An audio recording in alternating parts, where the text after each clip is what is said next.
Hey, welcome back to the BVB podcast. My name's Jacob, joined as always by Carver. How's it going, man? How you doing? New season. We're back. I'm doing all right. Yeah. Happy to be back. I know it's been a long summer for both listeners and the show too. So, happy to be back despite Dortmund still kind of disappointing on match day one. How are you?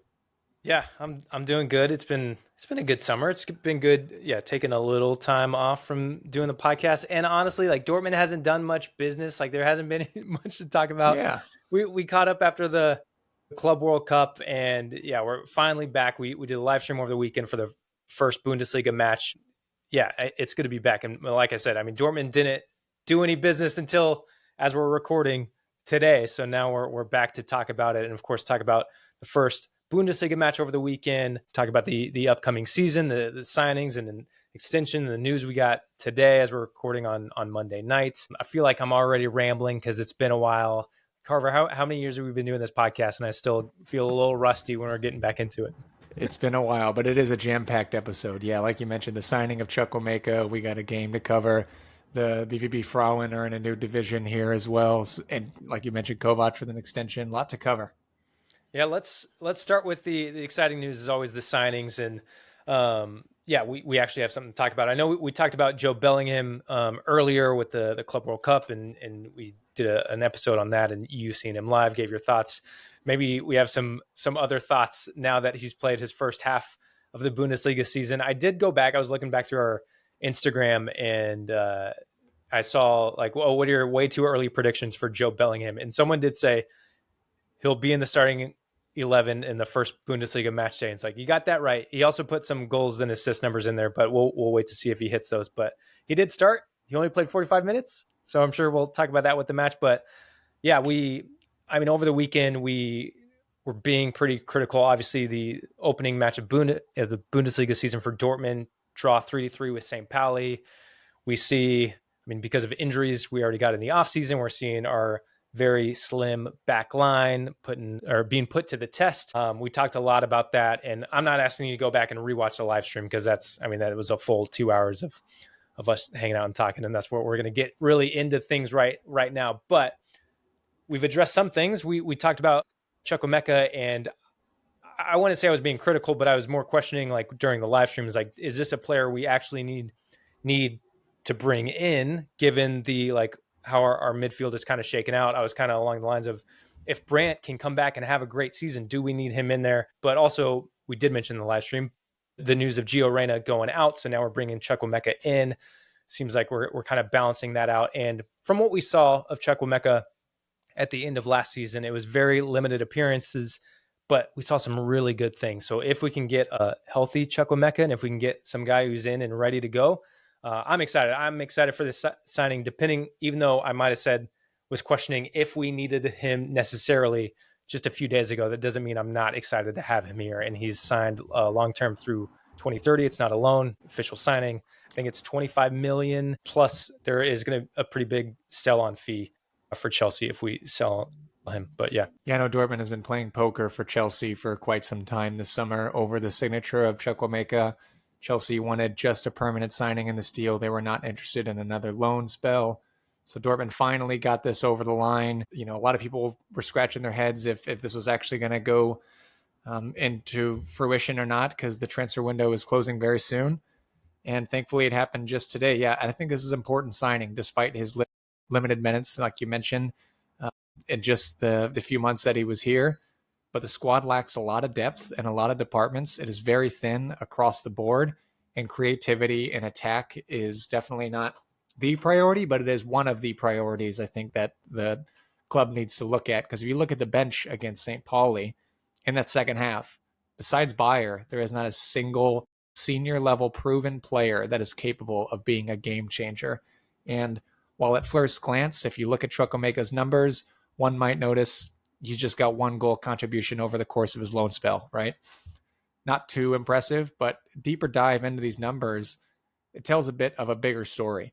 In just his 10 Bundesliga games under his belt, in a time where, again, Chukwuemeka was struggling with injuries and the team in general was desperate for any sort of momentum shift, Chukwuemeka provided 2 expected assists in the Bundesliga alone, 7 key passes, 8 passes into the final third, 1.4 goals creating actions per 90. And the biggest eye opener for me was 2.5 points per match in terms of team success, which means it's a number of points a team earns per 90 when a player appears. So when Chukwuemeka is playing for this team, we're averaging 2.5 points a game. So he is clearly a difference maker despite not actually putting up the direct goal contributions to Dortmund at every single game. And he's been heavily involved in a lot of our attacks. And I think this is really going to boost the creativity department in attack too. And after he signed today, he went through a short interview, and one of the questions was asking, what personal and team-related goals have you set for yourself for this upcoming season? And Carney said, as far as the team goals go, I definitely want to help the team win a trophy. I want to bring Dortmund back to where we know the club belongs and where it should be. And then personally, I just want to be the best version of myself. I want to play every game with all my heart. So he's clearly got a lot of love for the club, despite only, again, playing a few months here for the second half of the Rückrunde of the last season. But yeah, I'm pretty excited about the signing. It shouldn't end here. It's August 26th as the time of recording. The transfer window closing is right around the corner. There still needs to be absolutely investment in the back line at minimum. Hopefully, maybe if we're lucky, even another midfielder, maybe in the number 6 department. But either way, this is a right step forward, I think, for the club and for the squad. If we're just looking at the lineup against St. Pauli, where do you see him slotting in? Is it kind of that 8-10 role? Is it that second striker position? I think, I know if you look at the makeup of the team, and obviously we send Gittens out too, and that's also a reason we're like, well, where's the money? Because there's a talk about we don't have a lot of money to spend, and we're like, well, why not? Because we sold Gittens, we know we had a big bump from the Club World Cup. But looking up the makeup and I guess the attacking front line, although you send Gittens out, and I know we've been used to having striker and 2 wingers, now we're playing this slightly different formation where it's 3 at the back, sometimes 2 at the front, where I think we're not necessarily short on wingers, because we're not really playing wingers right now when you have Adeyemi, Bayer. Girassi is obviously number 1 up top, and then maybe you throw in Bayer with him, maybe you throw in Adeyemi with him. I'd argue you could also put Brandt up there. You can put Chukwuemeka up there. You have a few different options to throw in that kind of, whether it's a little deeper lying 10 or a second striker. It just looks a little different, not actually playing a winger. So I guess where do you see Chukwuemeka kind of playing that higher position or a little more in the midfield? I see him playing a little higher, and I think that's a big part of his player profile that Kovač and plenty of people like myself actually like in him a lot is he's versatile. Right, he could play off of Girassi as that number 9, that second number 9, like you mentioned, and he has a handful of times in the Bundesliga last season. He's played at the 7, he's played at the 11, so he can be up in a few different positions. I've said for several years now, I think arguably Brandt's best position is almost as that number, a higher number 8, kind of that the middle ground between an 8 and a 10. So I'm gonna reserve that spot for him, for Brandt there, and then have Chukwuemeka a little higher up the field or in wider areas. I think that's where he can be most effective. He picks his head up a lot, and he's very unselfish at the ball, but he's also very silky smooth and just effective in his duels. And whenever he has the ball at his feet, and I think he's going to be a very good addition to that attack line. In plenty of instances, but definitely we could have used him at the weekend. I'm a bit surprised, and we'll get into it, but that Kovač didn't play Bayer in that game.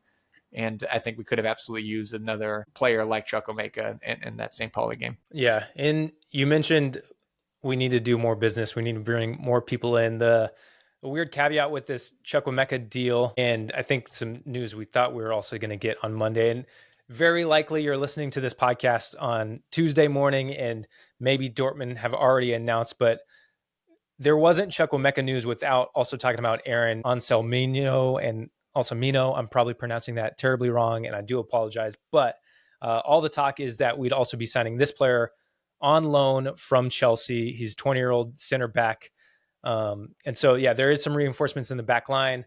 I personally want, considering the people we have out, I want someone who's a little more experience under their belt. And especially with this being a loan, obviously we just played Mane on the weekend, right? And we also want to be a club who's developing young players, but I don't know. We need someone in now. We need more in the back line to just be solid overall. Like this shouldn't just be a Band-Aid situation. And that's where I'm like, if we're bringing the center back in, I hope we're also bringing in someone with a little more experience. But did you have anything on, again, this isn't official yet. It looks like it should be happening soon. Again, it might be out by the time you're listening to this podcast, but yeah, any thoughts to add on him?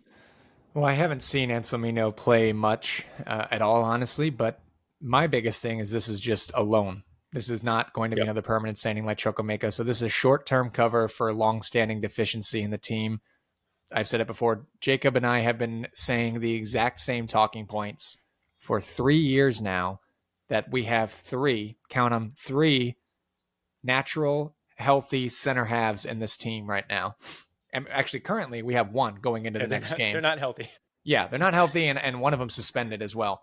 But just on our best day, that's all we have. We have to pull up Mane to the senior team. Kovač has spoken highly of him if he's ready to take that next step, and then he goes and gets a red card in his first game. And you can think whatever you want of that, but still, the same problems are still there. And I was looking to have more of a permanent signing for this situation, but a loan spell, kind of whatever, I guess, at this point. That said, Anselmino, if you look at his numbers, he does produce a few interesting metrics that could help us in defense. If you look at his per 90 here, he's in the 97th percentile for assists. He's in the 96th percentile for tackles over 2.5 a game, 97th percentile for interceptions, and the 94th percentile for blocks. So outside of the defensive efforts, which is clearly very telling for the numbers that I just mentioned, he's also got a bit composure on the ball too. He's able to provide and just some goal contributions as well. He's in the 84th percentile for progressive carries, 84th percentile for successful take-ons too. So here you have a 20-year-old center half from Argentina that is comfortable with the ball at his feet, who's able to actually progress forward, that is not afraid to get into challenges, to win duels, to contribute to the team in terms of goal contribution too, which is obviously very rare for a center half. So, despite this only being a loan spell, this could work out. I would like to obviously see more. I haven't seen much of him in actual gameplay. Hopefully we'll probably, if he does get over the line, the signature in general, we'll probably see him thrown into the mix pretty quick, because again, we're going into match day 2 with just Valdemar Anton as our only center half in our back line. Do you think, again, hypothetical, deal done, he signs on loan, do you think he starts this weekend? I wouldn't rule it out. But the question is, how quick can we get it over the line? How quick can he get himself acclimated? And how many training sessions can he do? That's a question for Kovač and the rest of the club there. I'm not sure. I think a lot of factors are going to ride on these next 24 to 36 hours. Yeah, and I did see video on, I think it was Twitter.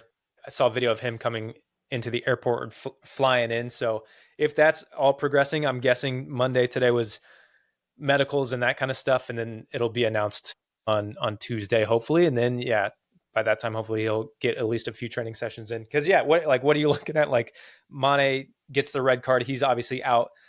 I will say, although Benzabaini is more traditionally a left back, I think he's pretty solid in this back three. Carver's looking at me like, are you looking at me like I'm a crazy idiot? Or no, I'm not. I know he was catching some heat in during the last match, but I think overall he's decent playing that left-sided center back position, even if he is a left back. But again, we put him there because we haven't had other center backs, so it's kind of slotted in. And that forces us to not have a backup for Svensson either, right? Yeah, it's exactly. 1 step forward, 2 steps back with this team in terms of squad planning. Yeah, with that, your backup option is still Ryerson to come out and play the left side of wing back. I did want to loop back to Chukwuemeka and talk a little bit about him coming in. Like the exciting thing, and you hear it in him coming back to the club, recognizing like the goals he has for the club. I think it's really nice that it's not as much of a new signing, right? Like he is officially a Dortmund player now. He's not on loan, but the fact that he already had a little bit, it was like a very extended preseason with the club. Like he played a few matches last year. He was still with us during the Club World Cup, went back to London for a little bit, probably to just pack his things, and then right back with the squad. So although this deal took a little longer to get done, like he's already acclimated with the squad, with the system. So he should be able to slot right in. I'm hoping that he was able to take some time off from the Club World Cup, but still maintain his fitness to where we could see him in action this weekend, which is the nice thing. He does not need to get acclimated. He should be ready to go. I'm just knocking on wood, hoping he's not coming in with an injury like he did with the first loan spell. But yeah, I think that it's pretty key considering we got to get up and running. Like I know we've had one game and we already feel like we're a little bit behind because it didn't quite go exactly how we wanted. Yeah, but I'm excited for him to come in. Before we talk about the game, a few other things. The news this morning that maybe went under the radar a little bit because the Chukwuemeka signing, it turned out a few hours before that, Niko Kovac officially signed an extension through 2027. I actually texted Carver this morning and was like, hey, man, I'm going to post Chukwuemeka on Instagram. And then like 5 minutes later, I was like, Kovac signed. Like, great. So I know we just discussed this a lot when they were trying to get him on in the first place and whether it was going to be a 6-month contract, 18-month, and all the discussions with that. I think we're pretty much in agreement at the end of the season that like, yeah, he really appreciate and really love what he's been able to do that second half of the season in that short time. And he obviously got us to top 4. So I am personally happy that we have locked him in through 2027. Yeah, he was able to take us from 11th on match day 21 to a top 4 finish by season end with a record of 9-2-4. Not great, not the best record, of course, but we were in a horrendous situation, very dire situation, very bleak situation. And he was able to actually spark some hope and inspiring football at times to get Dortmund back into its rightful spot in the Champions League.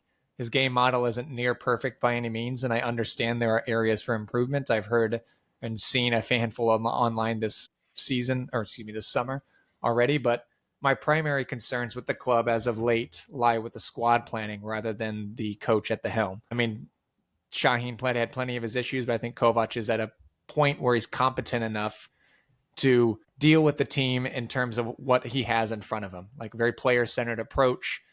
You know, again, the concerns come with the squad planning rather than the coach. And we are currently heading into match day 2 with, again, a single available center half. And this club has little to no depth in a multitude of departments for years now. And Kovac can hopefully, do what he can, but also there needs to be a bit more investment here before the transfer window closes here. And a few weeks ago he had an interview actually on the Dortmund YouTube channel, and he mentioned that it's all about maintaining the stability we built towards the end of last season. I have a lot of faith in this team, but you also have to put everything into perspective. I don't want to set the bar too high and then be disappointed. We have to start right early and settle in. We have to reduce the gap. And he went on to talk about the football that he can offer. And he mentioned we all know what Dortmund stands for: the passion, intensity, aggression, hard work, and also a spectacle. Really emphasize those last parts here, just what you saw against St. Pauli in the match day 1. But he said he want to play intense football. We want to challenge our oppositions with and without the ball. And I'm convinced that in the last few games of the season, we've done that and we can build on that.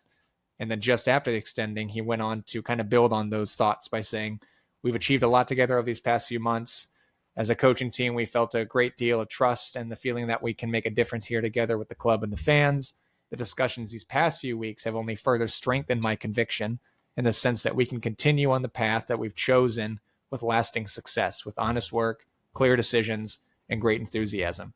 We want to help Borussia return to its former strength, but we still have a lot to do together. So Kovac, he's got high expectations, but at the same time, not unrealistic. I think it's kind of delusional to think that this is a title-winning squad at the moment. Hell, I would even think second might be stretching too far. But with the squad we have right now, we should be aiming for top 4 minimum, of course. I'm hoping we can get third, maybe even second.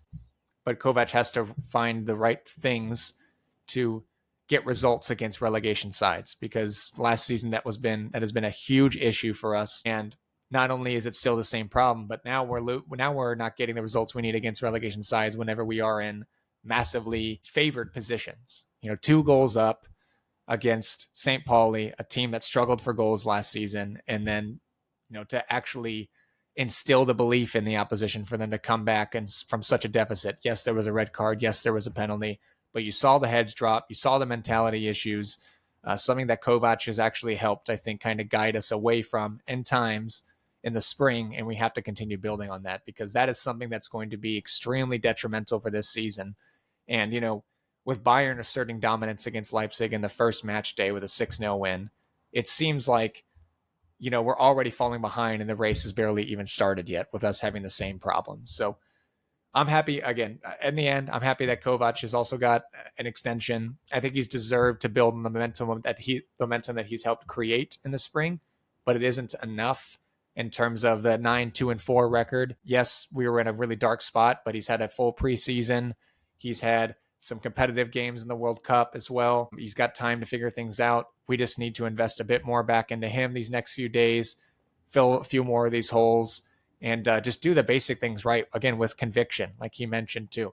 You got to beat these relegation sides. You got to beat the mid-table teams. You have to do your part, pull your weight, and then we're already in a much better spot going into this season. Yeah. And there is, some people might think I'm maybe crazy for saying this, and I'm just saying it's kind of just to go out on the limb, but there is a situation where we fast forward, maybe we get to the winter break and St. Pauli is in the top 10 or in the top 7. Like, I don't know.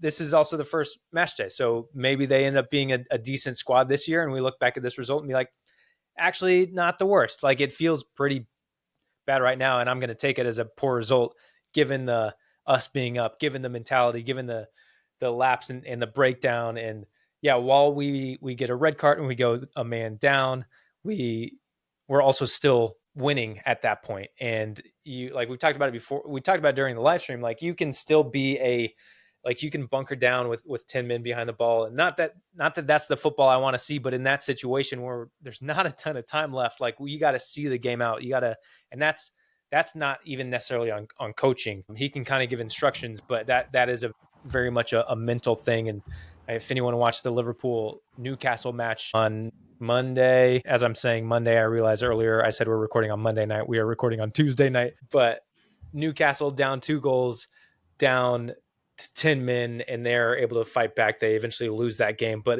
they're playing at home. It's a little different, but like it's mentality. It's like, and that's something that this club has struggled with. And that's also a thing where we need to see these new bodies and new players come in. Like, we got to get rid of some of the dead wood, and there hasn't been a ton of outgoings in that department, or as much as I would like to see. So that's where you also get this mentality shift, because you have to have a mentally healthy squad, a mentally fresh squad that's pushing themselves. And when you have some guys who just feels like they're kind of just there and they haven't been contributing that much, or it's tough. We just need to freshen things up a bit more to really, I think, progress where we need to be as a club.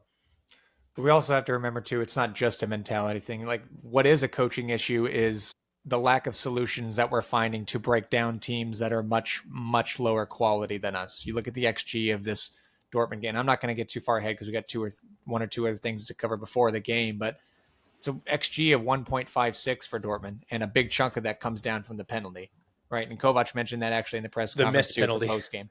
Yeah. And Kovač mentioned in the press conference for afterwards, and saying that a lot of these goals came from individual brilliance, and that sounds very, very familiar to a lot of listeners here for Dortmund fans. We have to work more as a collective to find better solutions so we can actually generate chances that are not sparked through things like the quote unquote life insurance, is what we're describing Serhou Guirassy as. Yeah, but it is refreshing hearing him just even acknowledge that, though. Like, that's where I'm happy to have him here, because I think he is the right guy to get this team on track.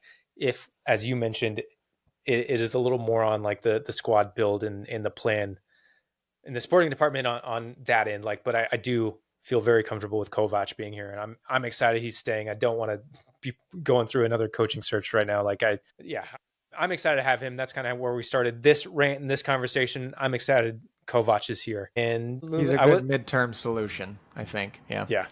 One more bit of transfer news, Carver. I'm just putting you on the spot. It's not in the notes, and I already know your answer.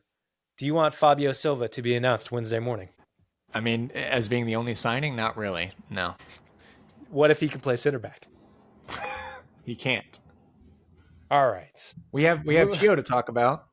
Yeah. We got a departure to talk about. We had a few arrivals. I did a lot of. I'll talk a bit more. Again, I don't expect everyone to tune in go back and check out the live stream. I did talk a lot about Gio and him heading out the door, but I do want to get your thoughts first. My thoughts are I think I'm very swayed by just me being a Gio fan in general, from being a US fan, and that, like, I am sad to see him go. I completely understand why. I wish he could have been a success at Dortmund. I hope he can be successful at Gladbach. Yeah, well, I mean, it's pretty jarring to think if you were to just fast forward from several years ago, about 6 years ago, really, and just see how far he's fallen. He's only 22 years old, so I don't want to be too dramatic. He's got plenty of career ahead of him if he wants it still. But, Reyna played at the senior level for Dortmund at the age of just 16. Let's not forget that. He was scoring bangers against Werder Bremen at the age of 16. He was progressing into midfield to find Holland for iconic Champions League goals at the age of 16 and 17. He's got 106 Bundesliga matches to his name, 15 goals, 27 Champions League matches, and was a part of the Pokal winning squad in 2021.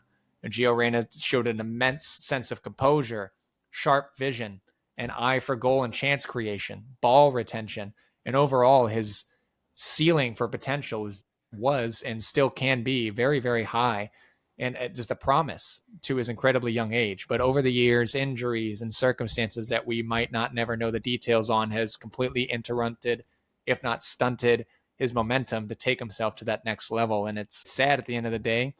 We lost a great talent, but it was inevitable at this point for quite some time for him to try to find, just a new adventure in his professional and personal life.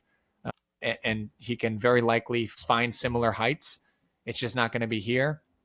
But yeah, very sad that we actually didn't get to see him reach that potential, because he had plenty of talent at a very young age and had a lot of qualities. I think that's very rare to find in players at that age, really at any age in general. Yeah. And I think, well, I'm interested in, again, my very U.S. biased perspective of Gio Reyna. And I just want him to be successful. I wish it could have been at Dortmund. I am like a newer Dortmund fan still compared to, I know a lot of listeners compared to you, obviously, Carver. And he is, a big reason why I kind of fell in love with this club was like early on, I was able to attach myself to Gio Reyna. And I was a fan for some of the Pulisic crossover there, but it was Gio that I was like, he was the first guy I really got behind because he was an American. And when he's banging in these goals and just killing it at such a young age, and for the American fan base, I was like, yeah, I effing love this club. And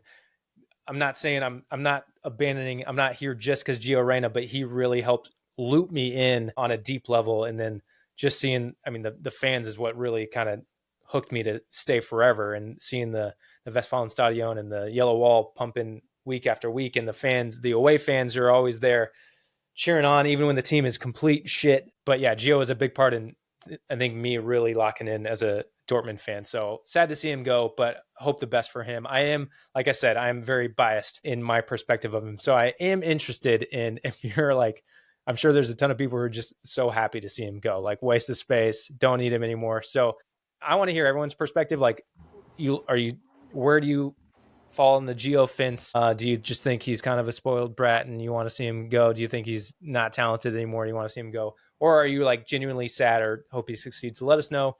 Whether you're on YouTube, you can leave a comment. I'm going to give the plug for the Discord, which I haven't yet. You can join us on our Discord, where we have a really cool community who chats daily, whether it's match day or not.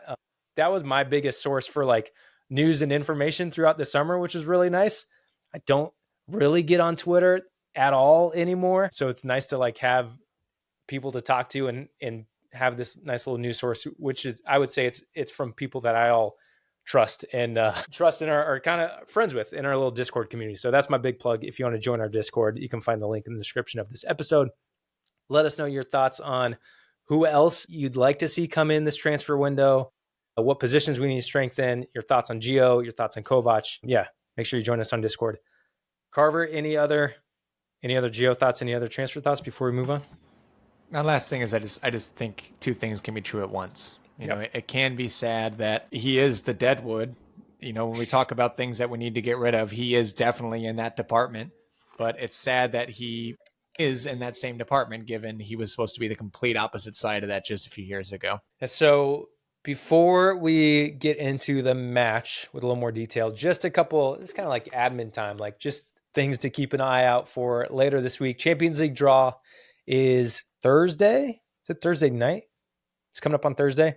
Local time for them. So this would be 11 a.m. about for us, obviously, depending on where you're at.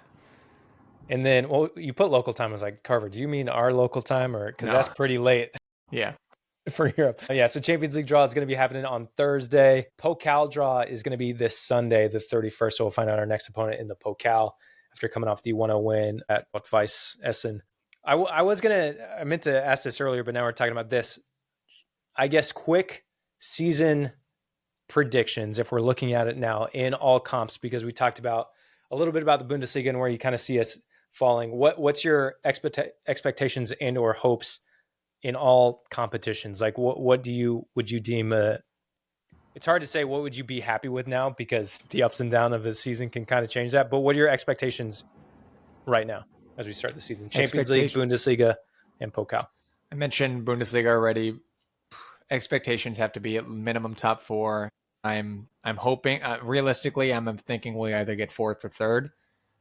In terms of the Pokal expectation, and I think something is actually pretty realistic, we have to do a very deep run, if not win the whole thing. It's been several years since Dortmund have been in serious contention, if not winning the DFB Pokal.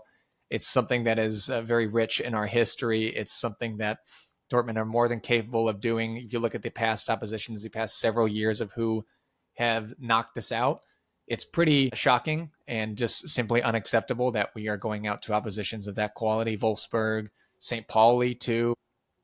Other years where, again, Dortmund have just been very, very underwhelming, very frantic against sides that we should be beating. So a Pokal win, I think, should be on the table. And in terms of Champions League, the usual quarterfinal, round of 16. I don't expect too much more than that. Yeah, I'd say Bundesliga, at this point, I want to say I'd be happy with 3rd. I think we could get 3rd, and I'm just trying not to, again, I think we have so much work to do, so I don't want to shoot too high. I think it's going to be Bayern. I think Frankfurt could get that 2nd spot at this very, very early stage, and I'd be, at this point, be happy with 3rd. Pokal, I would freaking love to at least go to the final. We've been saying this the last few years. I want to freaking win the thing because I think that is our best chance at getting a trophy. And I just want to win a trophy. And it's been so long. And like you said, we've gone out in very disappointing fashion. So I want to make the final for sure. Champions League, I want to finish in top 8 again. And I'll loop back into the Pokal with like how we've performed in the Champions League the last few seasons. Like we've been able to get through these tough knockout games. And it's like, why can't we do that in the Pokal? Like, why can't we not just progress through that thing? So that's why I think we should go to the final, at least. Champions League, I know it's this weird phased format again. So I want to make it to the knockout round. Like I could see if we get a really hard knockout round opponent, like if we come up against PSG or Real Madrid and we lose, I'll be disappointed, but I'll like, okay, whatever. But I want to like more importantly finish in that like top 8 category again, like we did last year. I view that more of a success and then kind of base it off who the opponent is after that. But yeah, that's my predictions. You can let us know that too in the comments on YouTube or in our Discord. Let us know. Yes, please do. All right, let's get into Dortmund at St. Pauli to kick off our Bundesliga campaign. Things started okay. We scored first, which was not my prediction. Yeah, like I mentioned, it just feels like we're already behind, and we are. Yep. Numerically, of course, on the table here, but just generally, it seems like we are still behind after Bayern really assert their dominance early on. And in the end, it was a deserved draw with how we dropped our heads after that penalty. St. Pauli continued to fight. They won their duels 20-10 in this game. St. Pauli defended deep in a 5-4-1. Relying on their robustness, their tough tackling in the center. Like I mentioned, they outdueled Dortmund. They looked for their quick transitions. Kovač mentioned at the end of the game, we experienced exactly what I told the team beforehand. It's going to be a tough game. The fans are going to be behind them. We have to work hard physically to get something out of it. And we barely managed that. We didn't push our game forward the way I wanted. We played too slowly, and we barely used the depth. So Kovač is recognizing some of those issues that Dortmund are having. We're not pushing hard enough against a team that's way less quality than us. We have to put the game to bed earlier. Very disappointing in the end, obviously. But yeah, what are your initial thoughts? Yeah, well, I'll run through the lineup first. Kobel in goal, our 3 center backs, Benzabaini, Anton, and Mane, as we mentioned before. Svensson and Couto are the wing backs with Sabitzer, Bellingham, and Gross in the midfield, and Adeyemi and Guirassy up top. Yeah, I mean, do you have even anything on the lineup? I feel like we're already in a position where like you can kind of predict the lineup. I think the Yeah, only place where it's going to vary a bit is that midfield and what is that makeup going to be. sure, sure. I I know that Joe Bellingham's first game, pretty disappointed with that. I mean, obviously he was subbed off at the half, and I think there's obviously way more to see from him. But I think him coming in early, getting some competition in the Club World Cup, yeah, I was hoping for a bit more from him in this match. If I'm just going to hit on him in particular, I think like you knew this was going to be a tough match. You know, it's St. Pauli away, like just the fans in the opening of the season and it being a big match, like, you know, it could be tough. And I think it was tough early on, but we were able to score first. Like I said, I wasn't quite expecting. I more expect us, just because the history of this team is we're going to go down and have to claw our way back. But we were able to get ahead. We were able to get ahead 3-1, and that's where we have the mentality slip. And it being a tough game, I'm fine with it up to that point, right? Like I'm fine that I don't have a lot of criticism early on because we were able to get through it until kind of that slip up and that just the falling off a cliff mentally after that.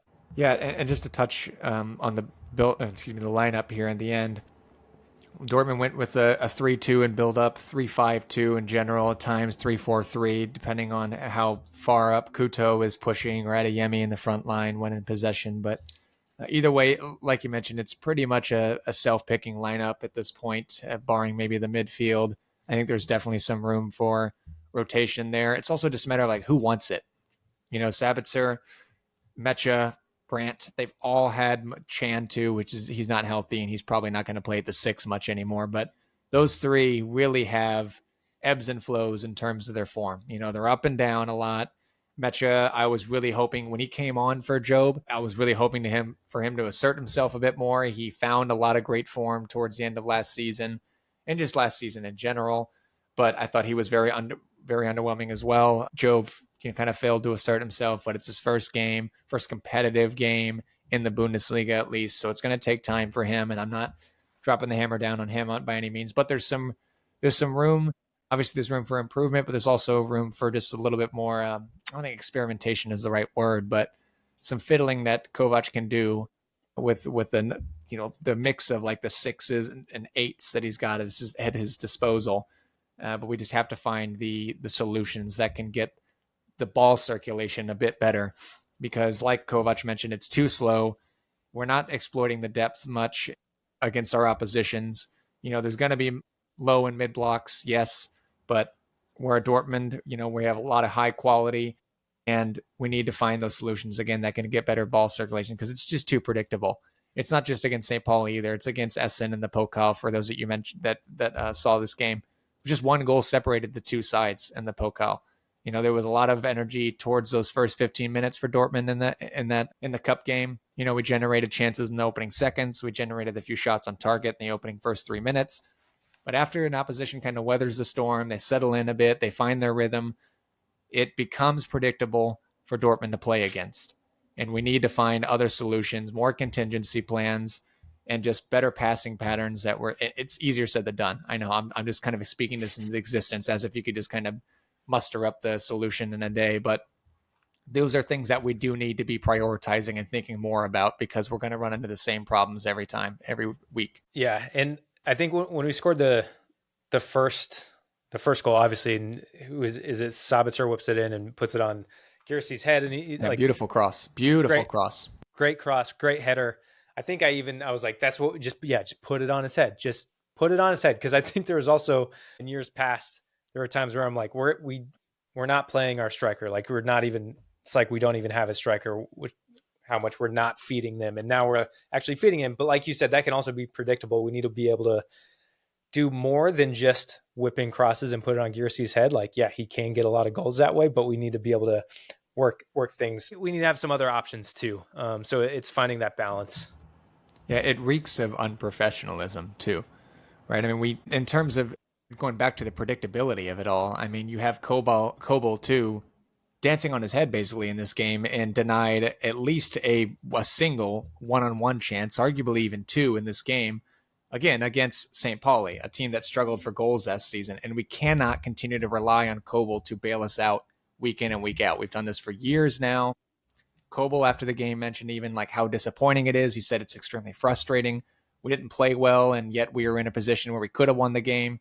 You'll always have games like this throughout the season where you might not be able to combine the ball brilliantly, but it's important that you win the game. And then he said, I think he didn't hold on to the ball very well. Or excuse me, he's talking about Mane here. He said the red card caused a rupture in the game. Up until then, we actually defended pretty well. So there were moments where we were exposed. The players, the coaching staff, we all realize that we're running into these same problems, but it's just, how are we actually going to step forward? Because again, it reeks of unprofessionalism, and it reeks of just not being serious club, really. I mean, there's turbulence in those matches. Yes, you're going to run into circumstances like that, but you are an elite professional football club. You have elite athletes at your disposal, and you have to navigate through moments like those, especially when you're running into the same reoccurring issues every week. Yeah. Did you have any thoughts on, I guess, when we get to the second half and we see a couple changes, like I mentioned, Bellingham subs off, and who is Adeyemi subs off as well. So we see Mecha and Brandt come in from them. So how did you see things change in the second half, if at all? Well, I talked about Mecha already. Brandt had some nice movement here and there, clinical finishing from him as well. There was a great shot from Brandt, but it all kind of comes down to an individual brilliance. I mean, outside of that, Guirassí's movement, the clinical header from him, this all kind of just comes down to individual moments rather than a collective effort. It shows what the team can achieve, but in terms of just the goals, and the quality that each individual has, but there has to be more collective effort, and there has to be more collective identity for us to actually find solutions to those problems. Yeah, even pretty underwhelming for that midfield in general. Again, great cross from Sabitzer, but I expected more from Mecha for sure. Yep. And I'm hoping Brandt can continue his form, because this should be his year. As of now, there is no talks for an extension for him. So if he wants to prove himself to be at this club longer, which it's looking unlikely, but maybe he has the season of his life and he turns things around. We've seen the quality from him time and time again, and it just needs to be on a more consistent basis. Yeah, I was going to go back and mention on the second goal, which we didn't talk about, but Anton scoring that goal, which was a great goal, but like you mentioned, it's just a moment of brilliance. Like, you don't expect Anton to, I know it's up there. I think it started with a set piece and then it was kind of recycled, I could be. Yeah. And Mecha did find the space to play Anton in for that shot. That was nice ball movement in the opposition's penalty area, but it wasn't enough to keep him at bay at the end of the day. Yeah. And again, you don't expect that week after week. Anton's not going to be banging those in from distance. So yeah, just kind of another moment of brilliance. On Brandt too, I talked about this a lot during the live stream. Like, it can be such an important year it can be such a great year if Brandt performs at the level that, we kind of need him. He's still in the squad. There was talk about maybe him going to Werder Bremen. I haven't heard or seen anything since. So I think he's going to be here, and he revived the Brandt boys on the weekend. And I have no problem with that. Like, we were dead and buried. Like, people haven't seen the Brandt boys in quite a long time, but I'm happy being risen from the dead. Like, if we just need everyone. Like, it's not just exclusive to Brandt, but if we actually want to, I keep saying it, if we want to have a good season, if we want to be the club that we expect us to be, we just need the guys performing. And Brandt is one of those guys who can be such an important part for this club. Well, he is our number 10. So yeah, that should be a given at this point, right? Yeah. You'd expect him to get out there and performing. He talked about Sabitzer quite a bit, and his cross and his assist. And I would say he was definitely a positive for me from this match, one where I didn't really expect, because he had such a kind of a turbulent season last year. I know he was dealing with some personal issues off the pitch, which totally warrants, I would say, like, maybe why he was struggling on the pitch. And he got a bit of criticism. I gave him a bit of criticism too. And I'll put my hands up and apologize if it was off the pitch stuff, personal issues that were affecting his on the field performance. But kind of the same thing with Brandt. Like, I'm very happy to see him come in and have a really good match. And again, that can be so good for this club. I know he had some injuries last year too, but it just seemed like he was non-existent last year. Like, he was injured and out for so long. And then again, like I mentioned, the other stuff. So he almost wasn't even, he was just taking up a roster spot and had little to no contribution. I think he finally got his last goal or his first goal of the season pretty late, if not maybe the last match of the season. But yeah, I was really happy with his performance and hoping he can keep it up too. Yeah, I don't think it was anything crazy for him, but it was pretty solid overall. There's some moments where he could clean some things up, of course, but that number 6 position is what I'm really worried about too. It's crazy because priority's got to be in the creativity department and attack. A priority has to be in the back line. That's my number 1, but also that number 6 position too is just, I keep glaring over at it every once in a while. The club's comfortable rotating the likes of Mecha, Sabitzer, Job, maybe Chan. But all of those outside of Chan they're just not pure number 6s.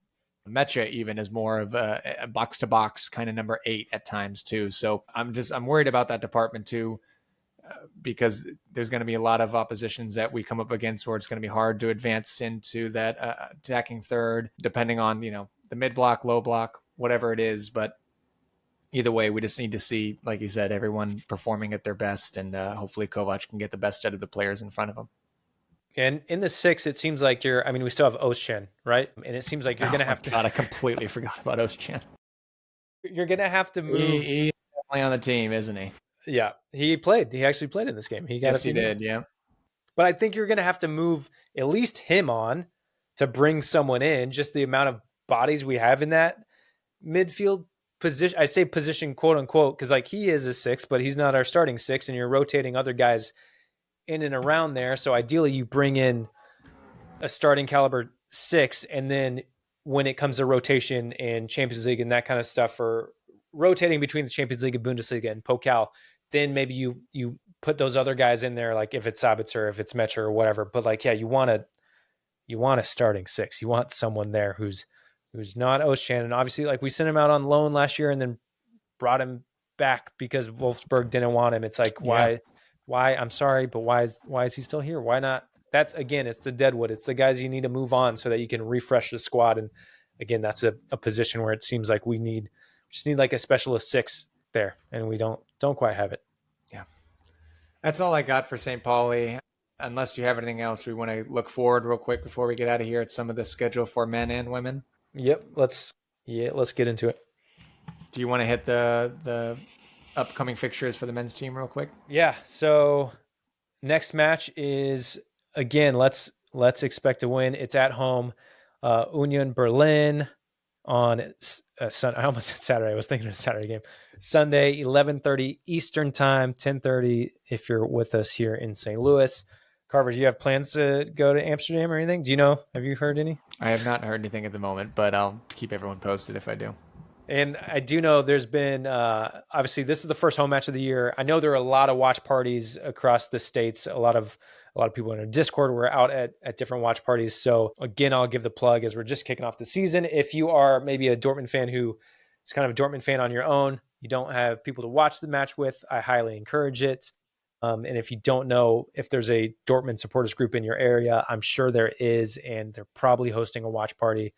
So you can check our socials. You can reach out on our Discord. It's probably the best way to try and get connected. But we'll also be sharing watch party information on our socials and our Discord throughout the week, as whether it's BVB Music City down in Nashville or the BVB Miami group, or if you're with Carver and I here in St. Louis, well, then you probably already know us. But I know Die Brusen in Kansas City. There's Brooklyn Brusen out in New York, and they're all over the place. OC, LA. Just trying to think of the ones. I don't have the list in front of me. I'm just trying to think of them off the top of my head, and I won't be able to hit them all. So again, reach out to us. We'll help you get connected so you can find some Dortmund fans to watch the match with this weekend. But yeah, we got Union Berlin home this Saturday, so it's going to be a great time just watching the Sunday. I put Sunday. August 30th. My fault. It's 31st on a Sunday. Well, I'm not even looking at Sunday. your. It was my fault though.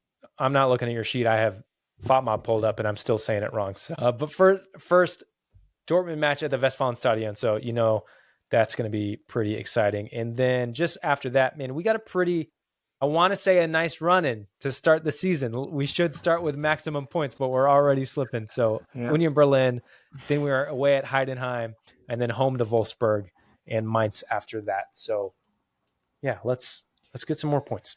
Well, after the Union Berlin game, there's an international break, so there's going to be time for Kovač to hopefully tie a few more things together, get maybe some new players acclimated a bit more, and then we'll be at Heidenheim. So yeah, like you said, there's some favorable draws in all these oppositions, these next few games before we get into some really tough ones. We have Leipzig and Bayern earlier this season.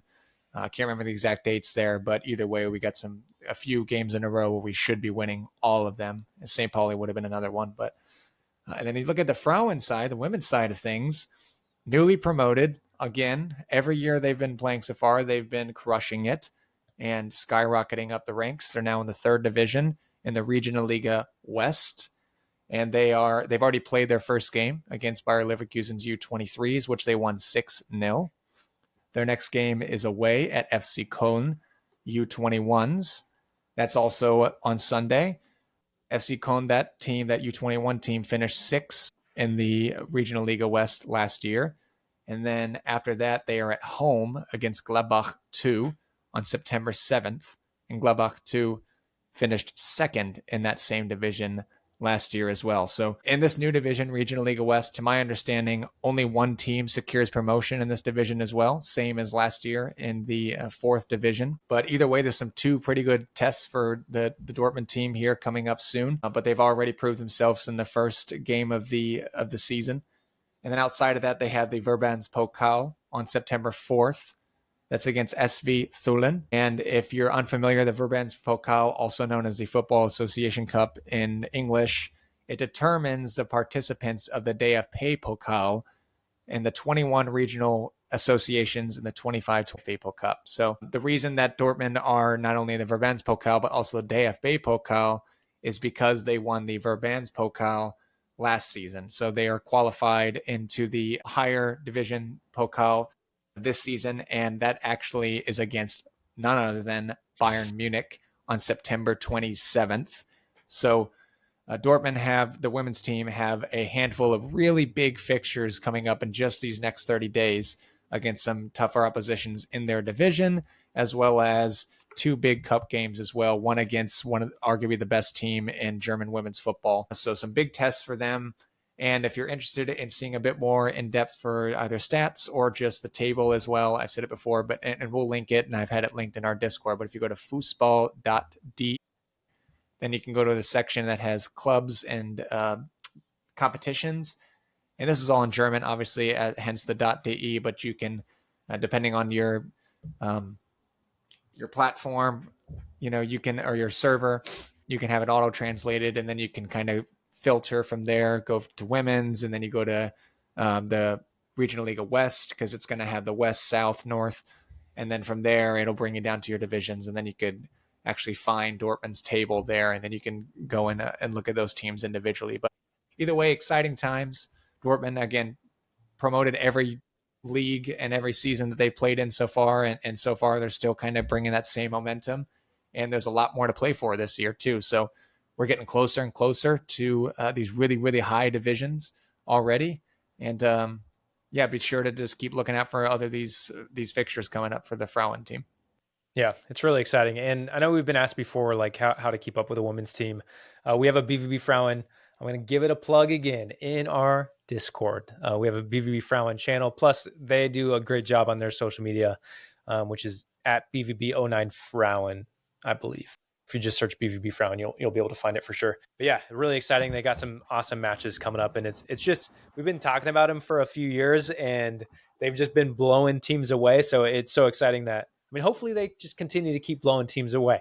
They just want to smack up on Bayern. Let's see it. But all right, smack up on Bayern is kind of insane, but it is exciting that things are just a little more getting more competitive. It makes the competition better and makes it more exciting for everyone to watch. So yeah, exciting season ahead for them. Yeah, I think that kind of wraps it up. Carver, you got anything else? Yeah, I know it's a very jam-packed episode. I wanted to see if we can condense it within an hour, and we're doing good right there. So happy to be back. Thank you for tuning in. We did a live stream just these past few days ago for the season opener against St. Pauli, and we will be doing more live streams, so keep an eye out for that. But yeah, check out our Discord. Thank you very much for engaging with the show, as always, guys. Thank you. Yeah, appreciate you guys. Good to be back, and we will see you later.